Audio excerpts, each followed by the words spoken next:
So brothers and sisters, we have understood now, very briefly, what the shaitan aims to do. So now, let's apply this to ourselves. Why should we go somewhere far? Let's apply this to myself, right? A student of the Hausa. What will shaitan do? Shaitan will come to me, he'll say, okay, I've tried my best not to let you be a student, not to let you aspire to be a scholar. So I couldn't do that. You had too much motivation. Maybe you had good teachers and mentors.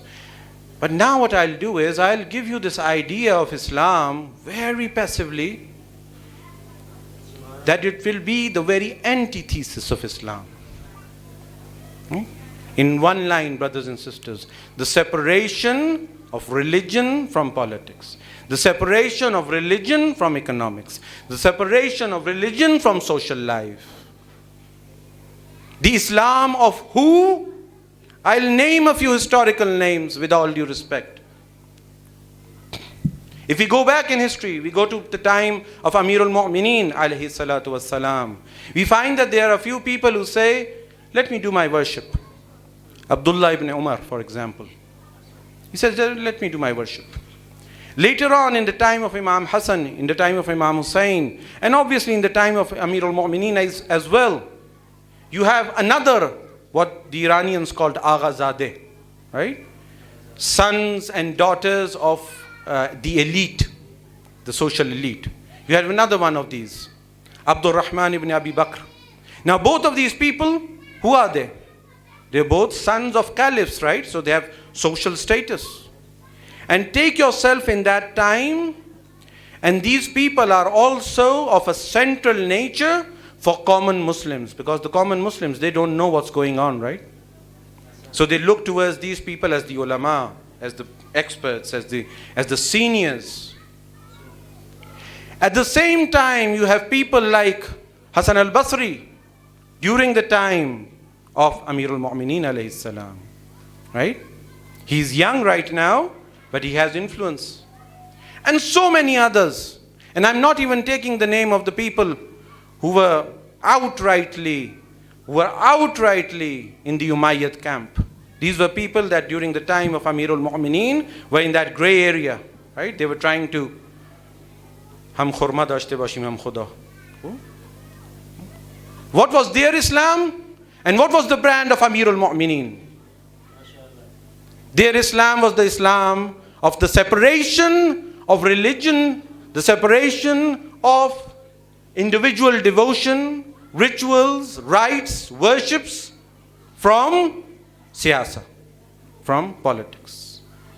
I don't want to talk about the Khilafah. I don't want to talk about what's right, what's wrong. I don't want to talk about whether the governor in Sham, he's right, or Amirul Mu'mineen is right. Just let me do my worship. Right? And right from the beginning of the schism, brothers and sisters, right from the beginning of the separation, when the Khilafah of the Amirul Mu'mineen was taken away, what was the core issue? The Shia, the Islam in Nab Muhammadi. Please recite the salawat. Allahumma salli ala Muhammad. Under the guidance of the Amirul Mu'mineen, under the guidance of the Ahlul Bayt alayhimus salam, what was their narrative? They said Tawheed. They said Tawheed. Hamuntur. The same way that Allah subhanahu wa ta'ala, all of His attributes and His names, His divine names are one in essence. His teachings are one in essence. The Quran itself says, you cannot, the Quran forbids. It says, how can you have faith on some of the Quran and not have faith on the others, on the other verses? يُؤْمِنُونَ بِالْبَعْضِ يَكْفُرُونَ بِالْبَعْضِ. It's not allowed in Islam. Islam is one package. Can you imagine buying a car and not buying the engine? Can you imagine buying a car and saying, no, I'm going to save a bit of money and let's not have the fuel tank, because it's a bother really. If you have a fuel tank, then you'll go places. How ridiculous is that? Taking politics out of Islam, taking social responsibility out of Islam. So at the time of the usurpation of Khilafah from the Amir al-Mu'mineen alayhi salam, what was the narrative of the students of the Amir al-Mu'mineen? It was Tawheed. The leadership, the religious leadership, the spiritual leadership, the economic leadership, the jurisprudential leadership, the academic leadership, the leadership in knowledge, the leadership in politics, the leadership in war will be one and only one. Just like the Prophet himself, just like Allah subhanahu wa ta'ala. Because the wilayah of Allah subhanahu wa ta'ala, that is what is coming down to the Prophet, and then down to the Imams, and then down to the ulama, the fully qualified ulama. This is that Hablullah al-Mateen.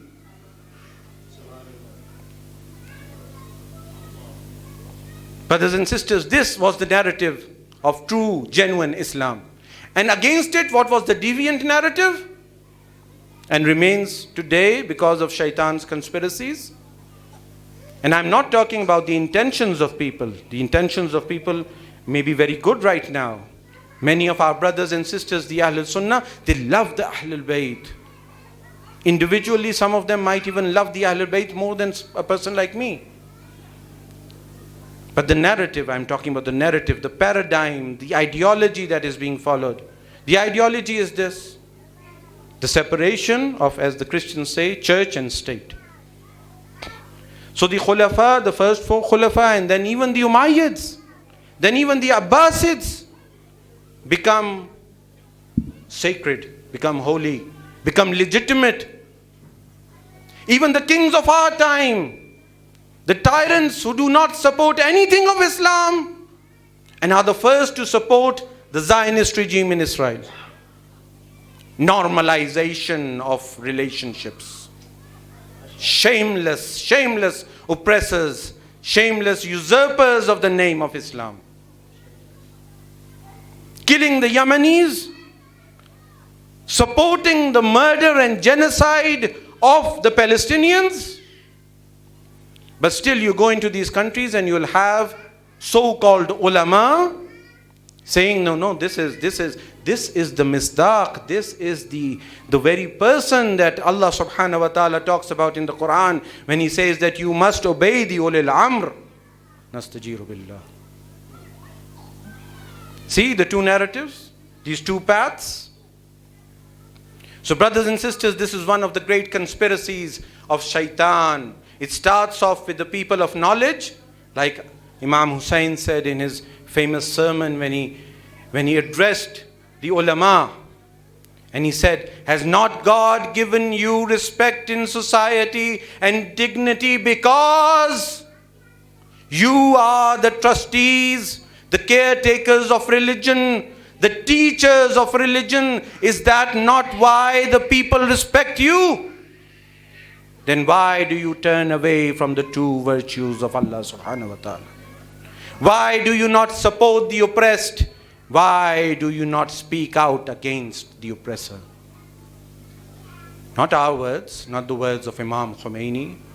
Obviously Imam Khomeini echoes all of these sentiments and these ideas, because what does Imam Khomeini and Imam Khamenei have? Brothers and sisters, they have nothing from themselves. Their entire personality is the reflection of the Holy Quran, is the reflection of the narrated traditions of the Ahlul Bayt. This is how our ulama train themselves. That individualism, that selfishness is eroded away and replaced by the reflection of the divine. And every moment should do that. But our ulama, alhamdulillah, are exemplary in this matter. So brothers and sisters, as the Sayyid said that day, and I'm going to be quoting a lot of what the Sayyid said that day, because it was an important speech. Shaitan, this is how, as the Iranians say, Kula sare mun mizare. This is how he tricks us. This is how he turns us into fools. And then what does he do? Because he knows that psychologically, somewhere in the back of our minds, this kind of deviance, it keeps bothering us. So intellectually and psychologically, we need to make our soul and our conscience basically remain silent and shut up, right? So we come up with excuses. And there are so many excuses. One of the leading features of the human mind is that creativity, that imagination that it has. And then when Satan brings in firewood for the fire, then wallah, wallah, wallah, what excuses. You could write these down and this could become an encyclopedia and it would be a work of great literature. We could teach this even in the Hausa, maybe that would make things easier for some of the brothers and sisters. So the excuses, such beautiful excuses. One of the excuses, no, this isn't the time to stand up. Brother, who made you the judge of what the time is and what the time isn't? What have you learned from the seerah of the Ahlul Bayt alayhimus salam when it comes to the socio-political stances and the socio-political actions of the ummah? The tashkhis, the diagnosis, the decision of what needs to be done and does not need to be done is with the wali. Because he has that ishraf, he has that encompassing view of what is going on globally in all communities. The Imam Ma'asum, obviously through his wilayat taqweeni, he has this, right? And the Wali Faqih through his network of representatives and through his insight and his foresight and the spirituality that Allah has provided him. I'm not making these things up. This isn't something that is exclusive for some of the ulama. Allah subhanahu wa ta'ala promises this. He says that if someone is pure for me, in one of the hadith al-Qudsi, someone purifies themselves for me for 40 days, and their tongue, it will open up with divine wisdom. In another place, in another hadith, it says, someone who takes care of their nawafil, who is stringent about their nawafil, who does not back off, does not compromise on the nawafil. And nawafil is just a small portion of the rituals and the etiquettes of Islam, right? But just see how potent this force is. Someone who does that, then I become his eyes and his ears, and I am the person. Allah subhanahu wa ta'ala is saying this, right? I am giving him. And then in another narration, it is about all of the mu'mineen, but obviously the true mu'mineen, because the context, the higher level of mu'mineen. In one of the narrations it says, fear the mu'min. Why? Because he sees with the sight of Allah subhanahu wa ta'ala. Now when a normal mu'min can reach such glory, think about the urafa, think about the wali faqih, who is not just an arif, not just a spiritual practitioner, but he is a mujahid. He is wounded of the war of Allah subhanahu wa ta'ala. He's not just a mujahid on the back stage of the war against Taghut.